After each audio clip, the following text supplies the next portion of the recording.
literally got the entire world hooked on heroin. Did you know that you could, in the past, in the early 1900s, you could buy heroin cough syrup over the counter? You know who made it?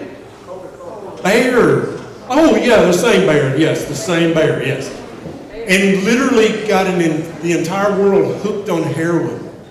And it's because there was morphine cough medicine, but they figured out that was addictive, and they're like, oh, well, we've come out with this new cough medicine that has heroin. It's not addictive at all. Literally what they said. Got the entire country, the entire world.